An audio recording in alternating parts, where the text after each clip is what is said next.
Thank you for joining us on the RP Experience. I'm your host, Andrew Regenard. Today we have Butch Bacon, one of our preferred partners with Naples Real Producers. Butch is a preferred partner, and he owns Dominion Contracting Group. As a young man, Butch was quickly gaining experience in many aspects of the construction business. After enlisting in the Marine Corps in 1986, Butch left in 1990 and decided to work as a technician. He worked for an Eastern airline until they went out of business. Butch later realized he had a passion for building and repairing things. Butch was with Gulfstream Homes from the beginning in 1998, and he stayed with the builder until about 2005. That's when he noticed the market kind of shifting, and he decided to start his own company. Today, Butch owns and runs Dominion Contracting Group, and they do everything from kitchens, bath, flooring to complete renovations in both the commercial and residential industry.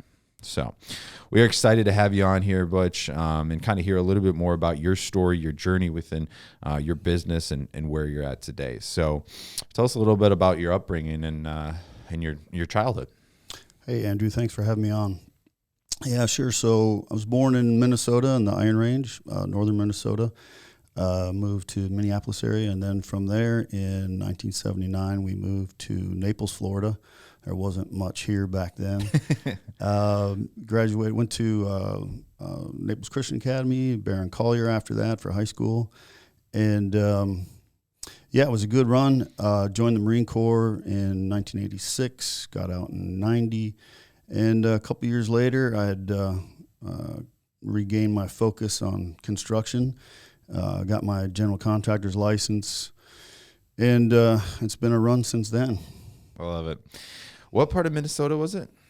Virginia, Minnesota was the town or the hospital I was born in. There wasn't much up there. It was a mining town. My dad worked as an electrician on the mines. Yeah, interesting. I'm from Wisconsin, so across the border, but I lived in North Dakota as well. So kind of would go through Minnesota all the time. Right. Is that up by Thief River Falls, or is that more eastern Minnesota? Andrew, I was 2 years old. So. Okay. Gotcha. So you don't go back much. Well, I mean, there's not really a point at this point, right? It's blistering cold. I mean, I have to admit, Wisconsin though, and Minnesota, the lakes and everything, those are pretty nice in the summer, but the winters, don't miss that. So you've lived in Naples pretty much your whole life. Have you ever had an ambition to leave? I know you are very involved with traveling with your family and sports and stuff like that. And you get to see a lot of different areas. Do you ever feel like, another area would be more beautiful, or could you ever beat Naples? Beating Naples is a tough one. I've done a lot of missionary work around the world, seeing other countries, third world countries, South America, Asia. And you definitely get to appreciate what we have here in Naples. Oh, for sure. So now we talked a little bit about your construction past, what you've done already and accomplished, and now with Dominion Contracting Group. So tell us a little bit about Dominion Contracting Group and what you do. So Dominion Contracting, we are a full-service remodel restoration company. We do dryouts when the flood hit. When we got impacted by the hurricane, I've got all the equipment. So we got in there and helped a bunch of friends out and clients and family members, and so it's good to have that equipment. But we don't rely on that. Mostly our jobs are kitchen and bath remodels. A lot of times we'll get a call for just a bathroom. Mm-hmm. Well, we don't really do much for just a bathroom. We need to sink our teeth into a job. So, but we'll take that bathroom job, and 9 times out of 10, it turns out they're feeling us out to come and do the kitchen and the rest of the house and flooring throughout and paint and just a complete remodel. So, most of the times, percentage-wise, we end up doing everything when we just start with just a bathroom. So it's good to just kind of help people out. People plan on save money, and for doing a remodel, they plan on doing that remodel. So it's in their mind, it's money well spent, and they get to enjoy the property. I guess one big thing I notice with clients is when I'm doing the first interview is that we're going to do this now and do this other part later, and my question, are you going to sell, or are you going to do this for you right now? And what I mean by that is the client, are they going to do this remodel for them to enjoy the money that they spent, the investment they put into on the remodel, or are they just going to fix it up when they decide to sell in 10 years? Right. So how do you push a decision making, or like what question? Why do you ask those questions? Yeah, so I'm not really trying to push their decision one way or another. There's plenty of work out there, so I don't need to direct somebody towards doing a complete remodel. Although it is nice when we're done with a complete remodel, the home looks beautiful. Right. So what I do by asking that question, are you doing it now, is if you're investing all this money into your home, do it now so you can enjoy your investment instead of investing in it 6 months before you move out, and now you've just made this beautiful home for somebody that you probably don't want to leave. But you got it on the market, you're going to sell it. Enjoy your investment. There's a show I would always, if I go over to my mom's room, she's always watching this HGTV show, and it's like where it's like a renovation, and you either keep it or you decide to like sell it or whatever. And they always renovate, and then they're like, it's so beautiful now. Like I don't remember what the show is called, but it's something like that, and it's so true. What do you enjoy like most about your day to day within your company? In construction, every day is a new challenge. So there's no 2 days alike. You're not going to get stagnant. You're not going to get caught. If you get caught flat-footed, you're behind the ball, and you've got to catch up with the technology, construction, the new furnishings that can be done, the electronics in your home. So we've always got to stay on the move to stay on top of stuff. Mm-hmm. Where are you mostly helping out with renovations, and what part of Naples? I'd say a bulk of our work is west of 41 in Naples, south of Pine Ridge Road. But we also do Golden Gate Estates stuff on the 2.5, 3 acre, 5 acre plots. Yeah. We like doing that stuff out there too, because you've got all the room to do whatever you want to. Right. Get creative and make some semi-decent homes, some good homes, some solid homes into fantastic homes. Right. Here in town in Naples, so the building department turns around a building permit pretty quick. So we like the city of Naples and permitting with them. They've got good people to work with. So it's 3 to 4 weeks roughly for a permit for in the city, and it's just a couple weeks longer if for a county building department. For a county building permit to modification on your home. So it's not too bad. But then the labor, whether it's construction labor, the trades, plumbing, electrical, mechanical, concrete, block, tie beams, any labor part of the job right now is just there's a shortage of manpower. So the building department's doing a good job turning around the permits. We always wish it would be better, shorter, faster, cheaper. You said 3 to 4 weeks for the permit, but is it they're expediting some of the permits for flood victims, right? For the city of Naples, is that correct? Yes, yep, they are. They're doing a good job with it too. It still is longer than we'd like to see, but it's still pretty darn quick. So, hats off to them. Appreciate them making our lives easier. And so we've got thousands of displaced families, families without a home. Hopefully, they have a second home. But there's no more rentals in the area right now, real estate wise. So, everything's been sucked up, and fortunately somehow they're getting through it, and grace of God and a lot of good people out there, a lot of good folks helping them out as much as possible. Amen to that. What would you say that people need to look for the most when now as we're about 2 months, post hurricane, where people are doing the renovation, some of people are going to renovate and then completely just sell because they're kind of traumatized, right, from the flooding and the hurricane. What are some things to look for from a standpoint of good contract work compared to maybe something where they're slapping lipsticks on a pig, right? Like that term, but also in a standpoint of like safety, right? From the mold standpoint and everything like that people need to be aware of. Right. Yeah. So certain regions you need to watch out for, past floods or water damage, of course. You'll have to deal with your realtor on that if you're new to the area and you don't know what areas to look for mold, for flooding damage. But basically, just anything west of 41 is something you're going to have to just be sure that ServPro or ERS, my company, that came out and did remediation and did it properly. If it's done properly, though, everything should be good. Everything will be good. It's a process that the insurance council. Yeah. What is that insurance? Is it insurance? Give the T, like dot the I's, cross the T's at the end. Well, so it's ServPro, right? And then it's so like ServPro and a few of these other dry out companies, they're big national chains. Yeah, they came in, and ServPro made a big presence here in town right after the hurricane. I hear good things and bad things about how they got stuff done, but if things aren't perfect for that person, then they're gonna say bad things about somebody. Yeah, so exactly. It doesn't matter how big the company is or how good they do. It doesn't matter how good the company is. At a certain point, no matter what, you're going to have, a bad review or different things. I mean, I believe I said this on a podcast before, but, the one thing that I realize is as, businesses grow and they get more traction, if it's positive, they're also going to get more negative traction, right?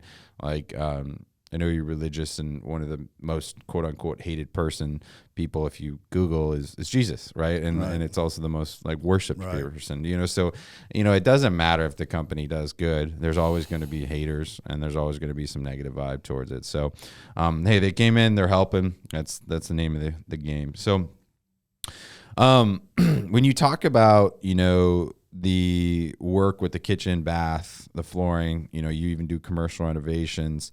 What do you like, obviously you help most of the time kind of a full renovation, but there's always there's new kind of cutting edge trends, and there's new, if it's, wallpaper, I know came back, right? It was happening, then it went away, and then came back, and all these different things. There's kitchen things, there's bathroom stuff. All these new trends. What do you enjoy most, or what do you think one of the coolest new trends that's happening within renovations? So changing from the Venetian style that everybody's got into the modern, I like the cleaner look of the modern. Now, don't get me wrong. I had back in the day, I had dark travertine tile everywhere in my house. Yeah, right. And arches. Everyone everywhere. did, right? Yeah. And every doorway, every arch, right? Now everyone's like, no arches. I don't want arches. Right. Swing hard the other way. Yeah. It's but I like the look. I like this new look, and it's actually kind of been around even when that was around. That Tuscan look was going strong. There's still the modern look was still there. It was just waiting for its time to expose itself. So now we're doing a lot of shaker door cabinets and white kitchen cabinets and instead of light blues and light taupey kind of colors on wall paint, we're doing with blues and grays in flooring. Just kind of in the pattern in the tile, the plank, whatever we're putting in. I think that's so cool. Is the fake wood tile things that I've seen some of them now. They look real. I mean, they even feel real, and it's indestructible pretty much, right? It's not gonna, it's not real wood, obviously, but it looks so real. And it's going to last forever, right? Yeah, it's awesome. It's good stuff. So a lot of people, if you've got a pet, a dog or a cat, you're going to want tile just so you can sweep it up, vacuum it up real quick. Right. If you've got carpet, they go to the bathroom, it's puppies, whatever. Yeah. And, you got to clean up, and you got that issue to deal with. But On the other hand, though, if you're a young family starting out and you've got little ones running around, you don't want solid concrete and tile and ceramic floors for the kids to fall and hit their heads on either. So you're really trying to balance with putting carpet in at that time and then later on doing some hard flooring. Yeah. You always got to just outweigh the pros and cons, right? Got to figure out, all right, hard floor, easy to clean up, carpet, a little bit harder to clean up, but softer and a little bit more cozy. You know, like, what do you want to do? Yeah. I'm like kind of against carpet for a while, I think. I don't know. I feel like I feel like I'm clean, but I don't know. I never can keep carpet like perfectly clean. It's so hard. So speaking of little ones, tell us a little bit about your family. Oh, family's doing good. I'm proud of them right now. They're, today I'm proud of them. Sometimes they're kids though. They have their moments, but yeah. So the kids are doing well. My wife moved up to Pennsylvania with the kids, and I go back and forth, spend some time with them. But they ended up being above average wrestlers.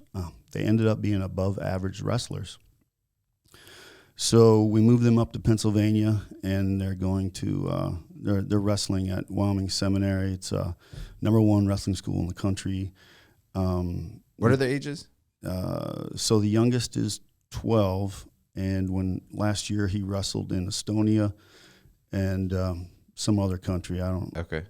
But he took a gold medal in Greco and a silver in freestyle. Wow. My daughter wrestled in the Pan American Games in Mexico City, and she won a gold medal in women's freestyle. She wrestled for Team USA.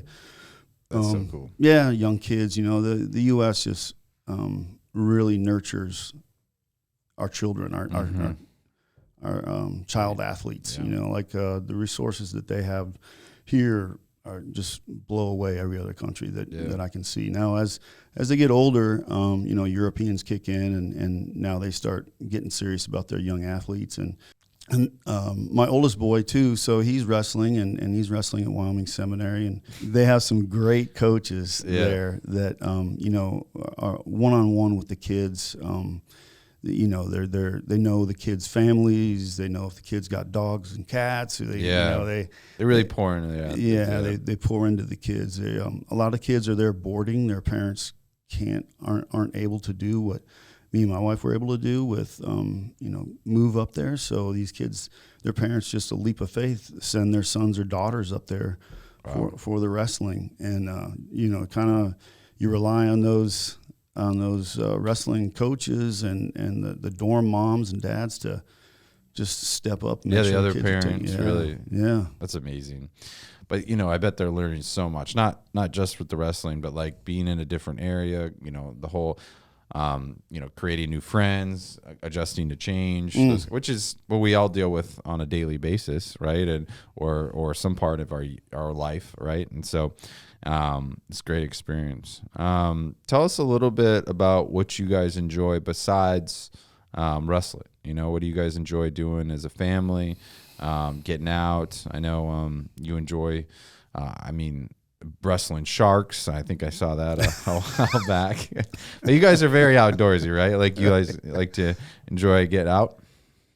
Yeah, definitely. And just note that wrestling that shark, it was tired before I picked it up and carried it. Whatever. If he's wrestling sharks, guys, don't wrestle with him. And I turned it loose for those of you that. Yeah. That's funny. That was a good video. But you like to get out on the water. You enjoy fishing, right? You do a lot of lobster during lobster season. That's correct? Yeah, lobsterings. I've only missed a couple of years since I've been down here in '79 that we weren't able to make it to mini season. But yeah, lobstering's a great time. I've been hunting, spearfishing. We do a lot of archery hunting in Illinois, and we've got some property here just east of Naples that we like to go out on and ride the side-by-sides around and have a good time, fill the feeders and. Love it. Yeah, it's good stuff. Good. Get out and enjoy the beautiful nature we live in, right? Mm-hmm. All right, you have a very successful business, and a lot of people are looking at starting businesses in different assets, different industries.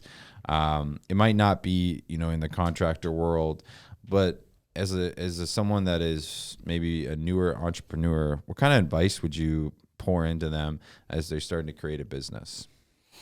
Build relationships. A lot of my subcontractors have been with me for 20 years, 30 years. So build those relationships, pay your subs ahead of schedule. We like a 1 week turnaround on payment from when they turn in their bills. So pay subs, don't play with their money. It's their money at that point. So pay them quick. They'll appreciate that. And when you need help, they'll be there for you. Also, so in this area, Naples is different than pretty much the rest of the world. Correct. Our customers here have high expectations. So if you're doing things, do them right. Try and get them right the first time. But most importantly, don't walk away from the job until it is 100% complete and as close to perfection as you can.